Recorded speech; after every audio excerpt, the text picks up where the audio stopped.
Hello, नमस्कार दोस्तों। आप सभी का एक बार फिर से स्वागत अपने YouTube channel A to Z investing knowledge में। आज इस वीडियो में हम बात करेंगे शेयर मार्केट में एक लॉन्ग टर्म व्यू रखने वाले निवेशक के लिए क्या ये सही वक्त है मार्केट में पैसा लगाने का। यदि आज से पहले हम शेयर मार्केट की पास्ट हिस्ट्री को देखें तो पता चलता है मार्केट में किसी भी कारण से कोई भी नेगेटिव फैक्टर आओ जिसके कारण मार्केट में एक बड़ी गिरावट आई हो, या मार्केट जब भी अपना एक नया टॉप बनाती है उसके बाद में टाइमली करेक्शन का आना हुआ हो, ये मार्केट में आज से पहले सैकड़ों बार ऐसा हुआ है। जब भी मार्केट एक डाउन फेज में जाती है या टाइमली करेक्शन करती है तो ये भी सच है। उसके बाद जब मार्केट अपने आप को रिकवर करती है तो वो रिकवरी इतनी शार्प होती है कि मार्केट का गिरने या अपने बॉटम बनाने का जो एक टाइम पीरियड होता है उतने ही समय में, उससे भी कम समय में मार्केट अपना एक नया टॉप बनाने की कोशिश करती है। और जब भी मार्केट में एक नया निवेशक आता है और वो नया नया जब निवेश करने लगता है और उसके तुरंत बाद उसे मार्केट में एक डाउन फेज देखने को मिलता है और उसके निवेश के बाद में जब मार्केट गिरती है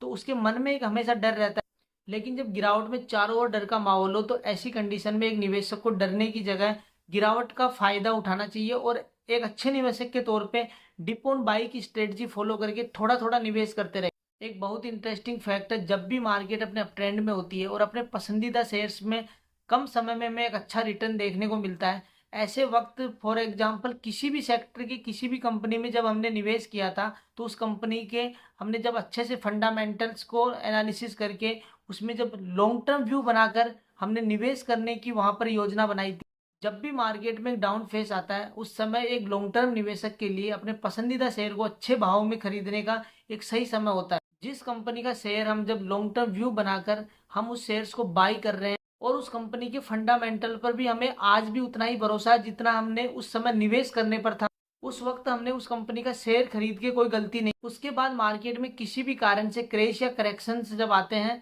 तो और सभी प्रकार की अच्छी कंपनियों के फंडामेंटल सही होते हुए भी उनके शेयर्स के जब भाव गिरने लगते हैं, उसी तरीके से हमारे पोर्टफोलियो में जो लॉन्ग टर्म के लिए जो शेयर हमने खरीद, जिस शेयर को हम 1,000 रुपए पे लेने में भी संकोच नहीं कर रहे थे, मार्केट की गिरावट में जब वो शेयर एक अच्छे भाव पर 600-700 रुपए में मिल रहा हो और कंपनी के फंडामेंटल सब कुछ सही होते हुए,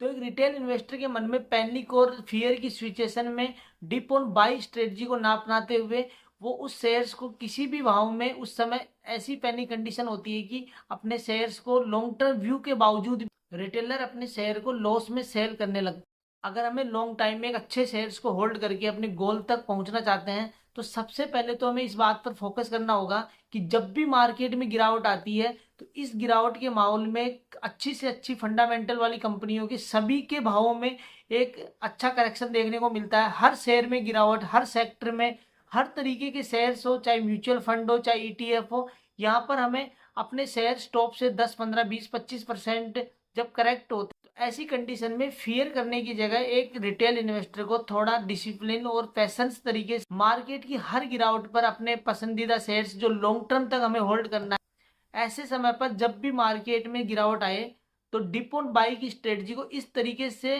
कस्टमाइज करते हुए कि हर लेवल के ऊपर थोड़ा थोड़ा पैसा लगाते रहे। ऐसे शेयर्स में हमारे शेयर्स की क्वांटिटी भी हमें बढ़ती हुई देखने को मिलेगी और उसके बाद में एवरेज ऑन प्राइस हमारा धीरे धीरे भी कम होता जाएगा और लॉन्ग टर्म में हम उस शेयर्स को होल्ड करके लॉन्ग टर्म में मार्केट में होने वाली रैली, जब मार्केट अपने नए टॉप की ओर जाती है तो हमें अपने निवेश किए हुए शेयर में भी एक अच्छा रिटर्न देखने को। जब भी मार्केट में गिरावट आती है तो अच्छे फंडामेंटल वाली कंपनियों के शेयर्स के जब भाव अच्छे दाम पर हमें मिलने लगते हैं, ऐसे समय पर एक रिटेल इन्वेस्टर के लिए सबसे अच्छी अपॉर्चुनिटी होती है कि वो लॉन्ग टर्म के लिए अपने पोर्टफोलियो में थोड़ा थोड़ा करके अपने पसंदीदा शेयर्स की क्वांटिटी को इंक्रीज करता रहे और मार्केट में डर और पैनिक की कंडीशन में सेल करने की जगह थोड़ा पैसेंस करके अपने शेयर्स को लंबे समय के लिए होल्ड करे। मार्केट की गिरावट में सबसे अच्छा एक नए निवेशक के डिप ऑन बाई की स्ट्रेटजी को फॉलो करके अपने पोर्टफोलियो के लंबे समय के लिए होल्ड करने की एक हैबिट अपने अंदर डालें।